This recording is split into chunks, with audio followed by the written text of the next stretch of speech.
parts of the airspace because we just cannot manage it because we don't have the air traffic controllers. The Department of Transportation says 46% of air traffic delays Monday were due to staffing issues, compared to typically 5% before the shutdown.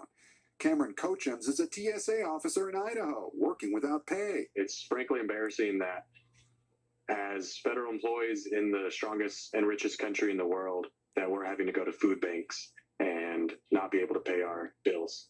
In Colorado, look at this food bank line. I am a single mom with 2 kids, and it's just harder. And despite a recent court ruling that the administration must continue funding the food assistance program, today President Trump writing on social media that SNAP benefits will be given only when the radical left Democrats open up the government. How would that not violate the court order?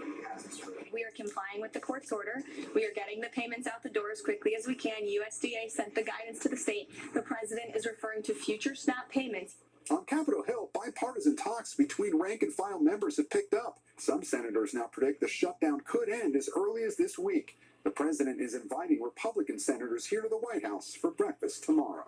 Tom? Gabe Gutierrez at the White House. First, Gabe, we thank you. We turn now to those popular weight loss drugs that are too pricey for so many Americans. NBC News confirming the White House is nearing a deal with drug manufacturers to lower those costs. Ann Thompson joins us now live in studio. And Ann, what are the details of this deal? Well, the details surround 2 drugs, Zepbound and Wegovy. And tonight, the NBC News confirms that the Trump administration is preparing to announce a deal to sell Wegovy and Zepbound for as little as $149 a month for the lowest doses.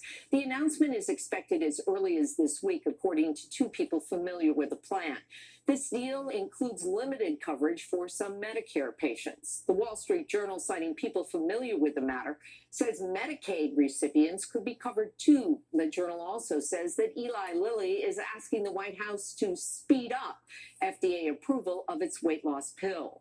Drug makers Lilly and Novo Nordisk will only tell us that they are in discussions with the administration, Tom. And then, Ann, put this discount into perspective for our viewers. $149. These are expensive drugs. Right, and they can go as high as 4 figures, well over $1,000 per month. That's the key here. It's not like you take these drugs for 1 month. You have to take them every month, so it adds up quickly. All right, Ann Thompson first. Ann, great to see you. Now to the passing of former Vice President Dick Cheney. For decades, one of the most powerful and polarizing politicians in America. Here's Andrea Mitchell.